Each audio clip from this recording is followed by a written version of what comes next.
थोड़े से अपग्रेड होके आते हैं। मतलब अगर रेलवे के सारे एग्जाम्स की बात की जाए, आरपीएफ, ग्रुप डी का पेपर, एनटीपीसी का पेपर और एएलपी जेई का पेपर होता है। एएलपी में साइंस सबसे मुश्किल आती है, मुश्किल भी मतलब 10th के स्टैंडर्ड की ही होती है, लेकिन क्वेश्चंस का लेवल जो है वो थोड़ा सा जो है वो यहाँ पे बढ़ जाता है। तो एएलपी का यहाँ पे आपका सिलेबस रहेगा साइंस का, जो कि आपका फिजिक्स, केमिस्ट्री, लाइफ साइंस रहेगा, जो कि मैं आपको यहाँ पे इस पे चैनल पे कवर कराने वाली हूँ, है ना। हम इस चैनल पे आज ही शुरू कर देंगे। मैंने फिर से बोला कि अभी ताजी ताजी आपने सारी चीजें पढ़ के रखी हैं, साइंस है, मैथ्स है, रीजनिंग है, जीके अभी पढ़ा है ना आपने सब कुछ। अगर इसको छोड़ दोगे और नोटिफिकेशन के वेट के बाद जो है वो पढ़ना शुरू करोगे तो फिर से वही वाली चीज है। और मेरी बात याद रखना, shortcut never gives you success. छोटे रास्ते ना कभी आपको सक्सेस तक पहुंचा नहीं सकते। मेहनत करोगे, एफर्ट्स डालोगे, तभी जो है ना वो सक्सेस होगी जिंदगी। थोड़ा सा देखो, ऐसा तो है नहीं कि नोटिफिकेशन आएगा नहीं। जैसे कई लोग के दिमाग में ये क्वेश्चन है, बिना नोटिफिकेशन आए भी बच्चे 4-4 साल से तैयारी कर रहे हैं, है ना। आप लोगों के पास कोई अगर और ऑप्शन है, अगर आप सीजीएल का पेपर दे रहे हो तो आप वो तैयारी शुरू कर दीजिए, उस पे रहिए, क्योंकि सिलेबस में बहुत चेंजेस नहीं है। जो सीजीएल का पेपर 1 है वही एएलपी का पेपर 1 है, सीबीटी 1 है। तो अगर आप कहीं पे भी इन चीजों को इंटरलिंक कर पा रहे हो तो इससे तो अच्छी बात ही नहीं है ना।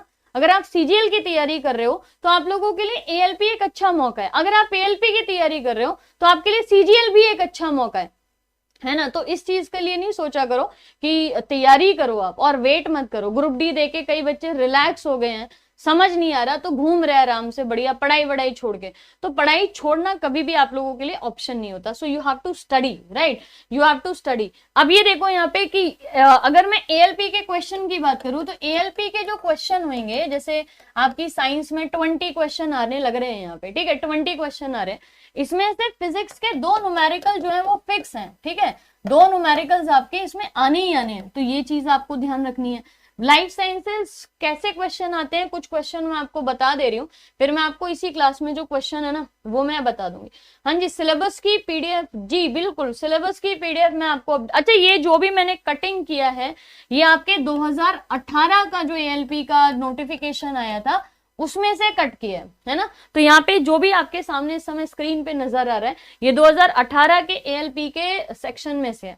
अगर रेलवे शायद, वैसे तो 99.9 कोई चेंज नहीं करेगी अपने सिलेबस में, लेकिन अगर 0.01 भी करती है चेंज तो मैं यहाँ पे हूं, उसको मैं कंप्लीट कराऊंगी।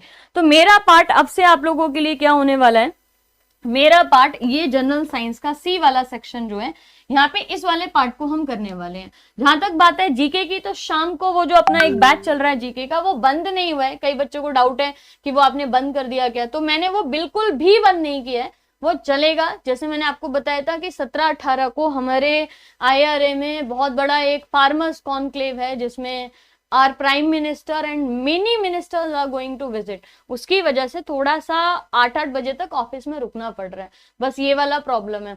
19 तारीख से वो बैच भी कंप्लीट शुरू हो जाएगा। और इनफैक्ट आज और कल मैं आपको यूपी स्टेट जो है वो शुरू कर भी रही हूँ, है ना। आपका यूपी राज्य उत्तर प्रदेश के बारे में पूरा हम पढ़ने वाले हैं, तो वो आपको यूपी SSC पेट में भी हेल्प करेगा और स्टेट वाली जो हम सीरीज शुरू कर रहे हैं उसमें भी हेल्प करेगा। तो यहाँ पे आपकी general awareness and current affairs में science and technology, sports, culture, personality, economics, politics and other subject of importance. ज्यादा नहीं आता है, 10 क्वेश्चन होते हैं। तो 10 क्वेश्चन के लिए बहुत एफर्ट डालने की जरूरत नहीं है। थोड़ा बहुत अगर आप सीजीएल पढ़ रहे हो उसी से पढ़ लो, या शाम की जो क्लास है वो कॉमन जो है ना वो हो जाएगी, तो वो आराम से यहाँ पे कर लो, ठीक है।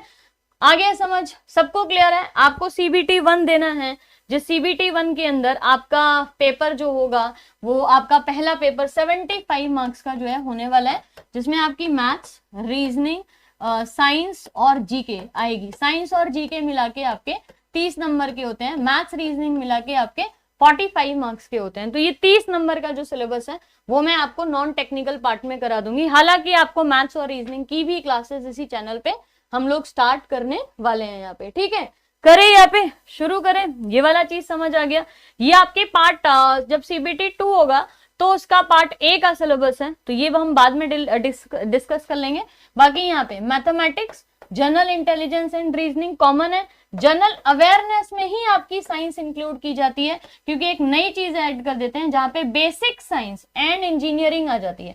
तो बेसिक साइंस में आपके फिजिक्स वाला पार्ट हुआ, हेल्थ वाला पार्ट हुआ, आपका एनवायरमेंटल एजुकेशन है, हीट एंड टेम्परेचर है, स्पीड एंड वेलोसिटी है, मास वेट एंड डेंसिटी है, इनको हम टॉपिक वाइज कवर कर लेंगे। मैं आपको इंजीनियरिंग ड्राइंग तो नहीं कराऊंगी, क्योंकि उसके लिए आपके एक अलग टीचर हैं जो आएंगे आपके साथ में यहाँ पे इंजीनियरिंग ड्राइंग के लिए।